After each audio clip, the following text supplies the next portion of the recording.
Salut à tous, le journal du foot de ce lundi 9 décembre. Lionel Messi à jamais devant Cristiano Ronaldo. Grâce à son triplé face à Majorque ce week-end, l'Argentin est passé devant le Portugais en nombre de triplés marqués en Liga. Quelques jours après avoir reçu son 6e ballon d'or, Messi a marqué son 35e triplé dans le championnat espagnol. Les médias catalans encensent le buteur blaugrana qui marche sur l'eau depuis quelques semaines. De bon augure pour lui et son équipe à l'approche du Classico contre le Real le 18 décembre. Le terrible constat de Pep Guardiola après la défaite de Manchester City dimanche dans le derby contre United. Le coach des Citizens a estimé que son équipe n'était peut-être pas en mesure de rivaliser avec les meilleurs en Europe et devait accepter cette réalité. Le champion en titre est désormais relégué à 14 points de la première place occupée par Liverpool. Manchester City a déjà concédé sa 4e défaite de la saison face aux Red Devils.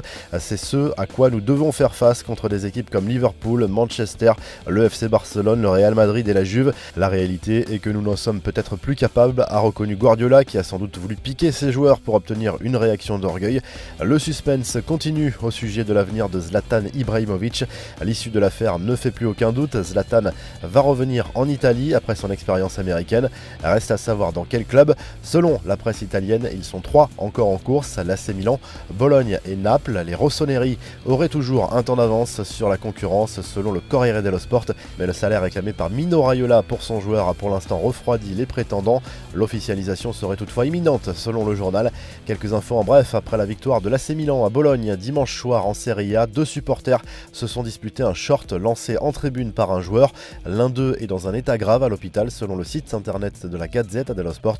Mini séisme footballistique au Brésil, le club de Cruzeiro, géant du foot brésilien, descend en 2e division pour la première fois de son histoire après une ultime défaite face à Palmeiras ce dimanche. Des incidents ont éclaté en tribune en fin de match, incitant l'arbitre à abréger la rencontre.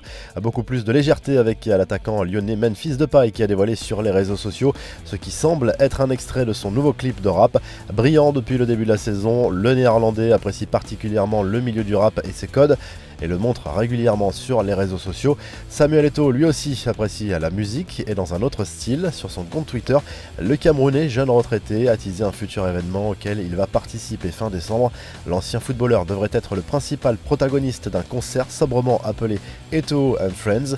Kylian Mbappé a dévoilé dimanche au Stade de France la première collection à son nom en collaboration avec Nike, une ligne qui rend hommage à Bondy, la ville natale de l'attaquant du PSG qui a seulement 21 ans, sait parfaitement mener sa barque en termes d'image, de communication et de business. La réponse de Jean Dujardin à Kylian Mbappé, le jeune parisien s'était amusé à publier sur Instagram un photomontage mêlant sa tête au corps de Jean Dujardin après son but contre Nantes. Et bien l'acteur français lui a rendu l'appareil sur les réseaux sociaux avec cet autre photomontage. Maradona a encore fait le spectacle au bord du terrain ce week-end à l'occasion du premier succès de son équipe du Gimnasia La Plata depuis son vrai faux départ en novembre dernier.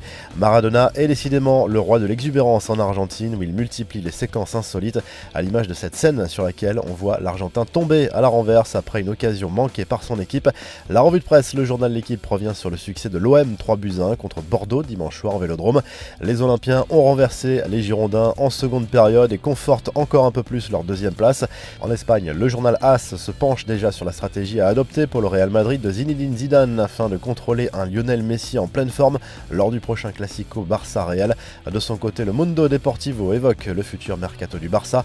Arturo Vidal pourrait rejoindre la Serie A dès cet hiver. Le joueur qui intéresse l'Inter pourrait permettre indirectement au club blaugrana de se positionner sur un futur transfert de l'Argentin Lautaro Martinez qui brille sous les couleurs du club Nerazzurro. En Italie, la Gazzetta dello Sport revient sur le succès du Milan AC à Bologne, 3-2 en Serie A. Les Milanais sont malgré tout très loin du podium et bien loin des ambitions d'autres clubs comme l'Inter, la Juve ou encore la Lazio. On se quitte comme chaque lundi avec le classement des meilleurs buteurs dans les grands championnats européens et à très vite pour un nouveau journal du foot.